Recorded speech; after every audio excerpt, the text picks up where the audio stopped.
Play on your daddy. I can't.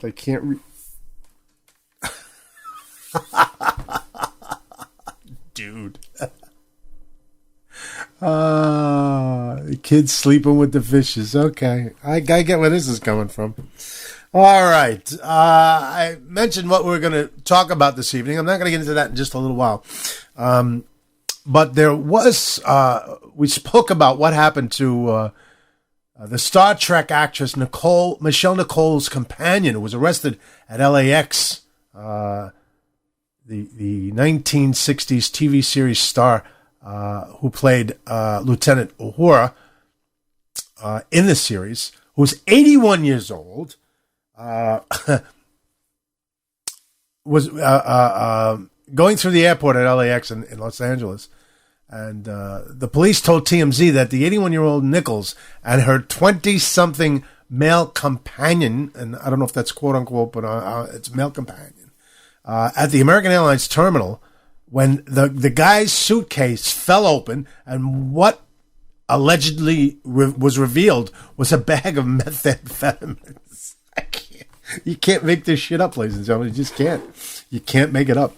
So there she goes. Not only does he have the amphetamine, but she's 81 years old. He's in his 20s. So you got to wonder who needs those amphetamines, him or her. And if it's him, oh, my God. Oh, can we all raise hell to Michelle Nichols? Jeez, 81 years old. She's knocking down 20-somethings like they're going out of style. They need methamphetamines to keep up.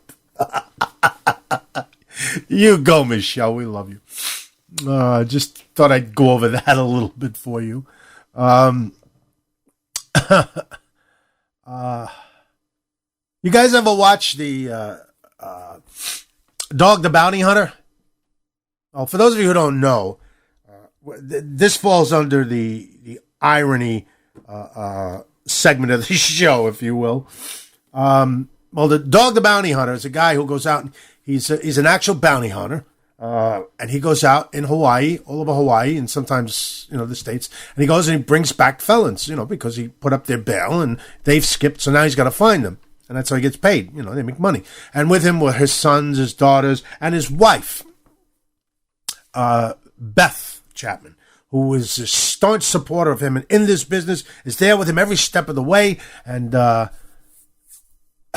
we find out that there was an arrest warrant issued for Dog's wife, Beth Chapman. I want to know if he's out running after her. Oh, I can't.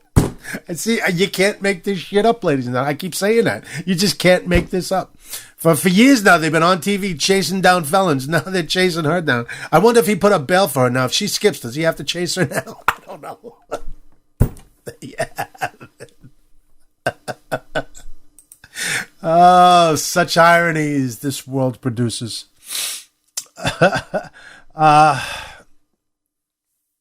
Let's see. Arrest warrant was issued for the bounty hunter's wife, Beth Chapman, after she's nearly run over by a teen. Really, an arrest warrant was issued for Beth Chapman, wife of Dwayne the dog Chapman, after she nearly was run over by a teenager and then cursed by another teen. Radar Online is reporting exclusively. It's outrageous the police resources would be wasted on such a ridiculous incident, Beth told Radar Online exclusively of the incident that happened in a Colorado park on July 10th. Beth and Dog, star in CMT shows Beth and Dog on the Hunt. Oh, they changed the name of it. I didn't even know that.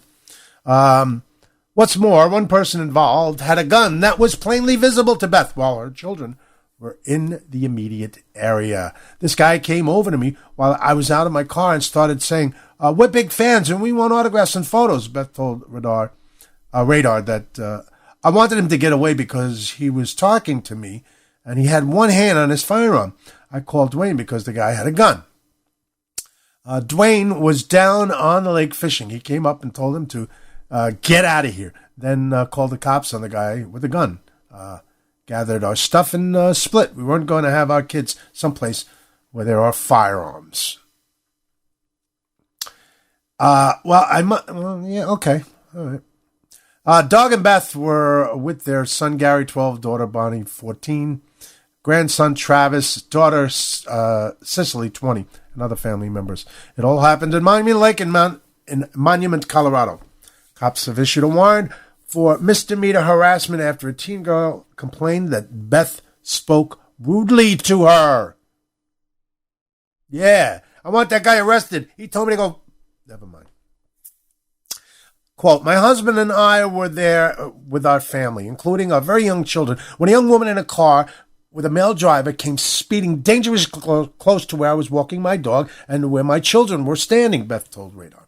The passenger emerged from the vehicle. She was young and dressed inappropriately. Wait a minute. Is this Beth talking? Because, this Beth on the show, I'm not quite sure she dresses quite appropriately. But anyway, obviously out for a good time. I told her and the driver, you need to slow down or I will call the cops. She began to laugh and smirk and then told me these cops won't do anything. I told her if they don't slow down, I'd call anyway. Beth was shaken up after nearly being hit by the speeding car driven by an adolescent.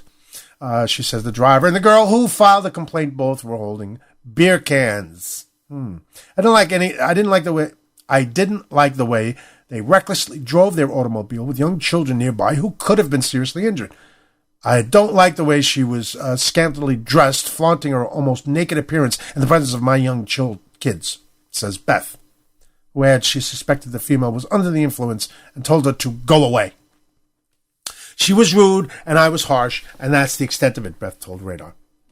Well, let's see. After the girl left the scene, the two men, apparently her friends, approached us for pictures and autographs, all while their hands were resting atop some type of firearms. I told them they needed to leave the location my children, my car, and I were occupying.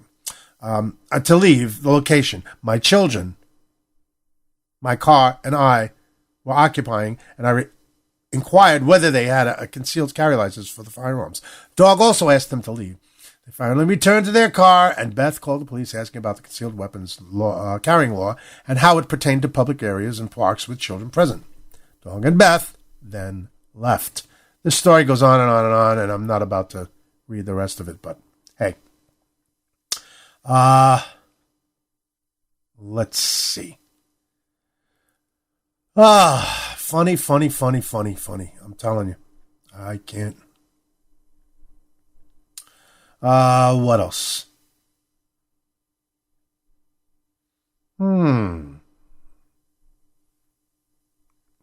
15 medieval hygiene practices that might make you queasy. You ready for this?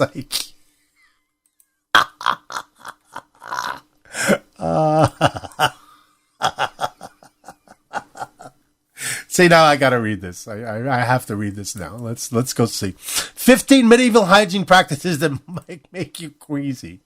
Oh, God. You see what this show has been reduced to?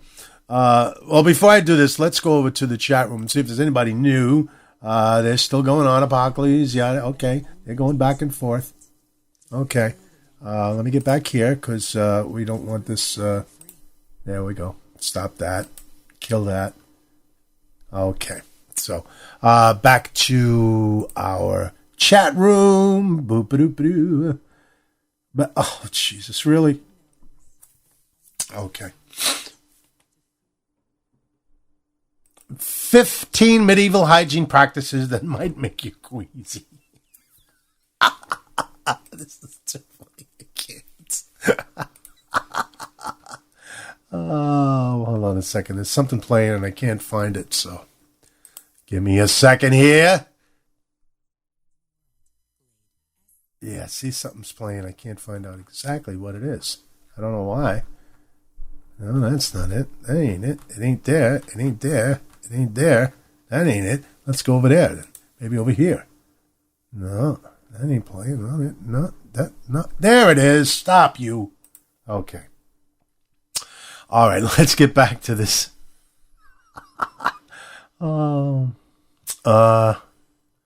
Let's see. And now I gotta find it. I gotta make it difficult, of course. Oh, man. You got to go through 48 pages to get to where they want you to go. No, and that's not even where I need to be. Son of a... I hate when they do this, you know?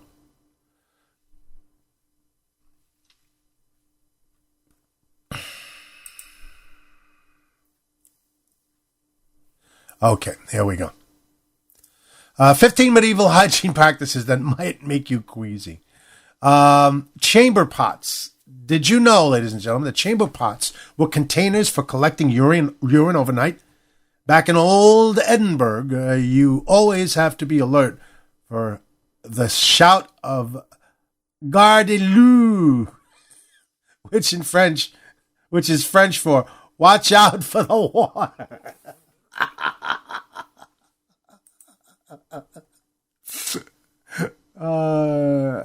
Is that funny? That's funny. I think that's funny. Let's see if we go this way. It's not giving me the... I can't... Wow. See, this is what happens when you do things without pre-checking them. You know, I just saw it. I figured this would be fun to do. But it can't be because none of it is working. Anyway, I don't know. Let me try this one here. No, those are ad choices. No.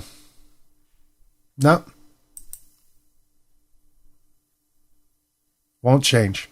Well, you got one anyway, so there you have it.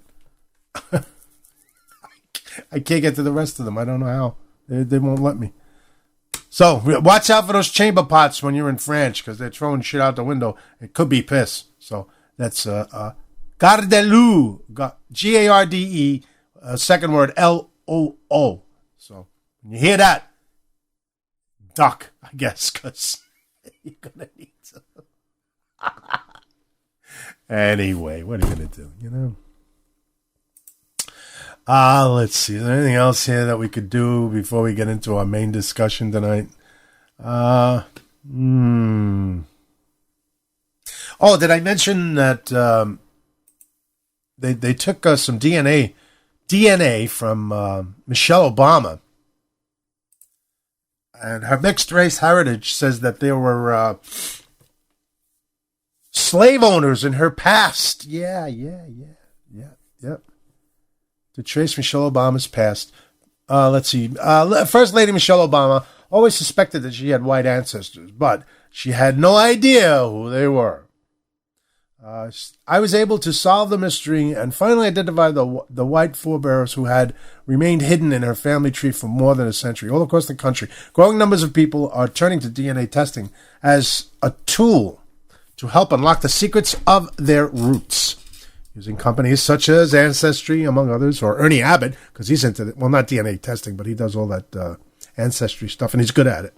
When I started researching my new book, American Tapestry, the story of the black, white, and multicultural ancestors of Michelle Obama, I poured over historical documents that I found in local archives, courthouses, and libraries, as well as records that I found online on Ancestry and other state and local databases. But I knew that DNA testing would be the only way to unearth the truth. So I suspected that Miss Obama's white ancestors belonged to the White Shields family that had owned her great-great-grandmother, Melvinia Shields. So I persuaded several descendants of the black and white Shields to do DNA testing. The results showed that the two families were related. The DNA testing indicated that Melvinia's owner's son was the likely father of Melvinia's biracial child, Dolphus Shields. Dolphus Shields is the First Lady's great-great-granddaughter. Wow. All right. But last month, members of both sides of the family, black and white, put aside the pain of the past. They got together for the very first time in Rex, Georgia, at a ceremony to commemorate Melvinia's life. They swapped family stories, posed for photographs, and exchanged phone numbers, and had a meal together. What I want to know is, was Michelle there? Let's see. Was something to see. David Alvin, who is Melvinia's great-grandson said the reunion was wonderful, and Jared Shields, who was the great-great-grandson of Melvinia's owner, described it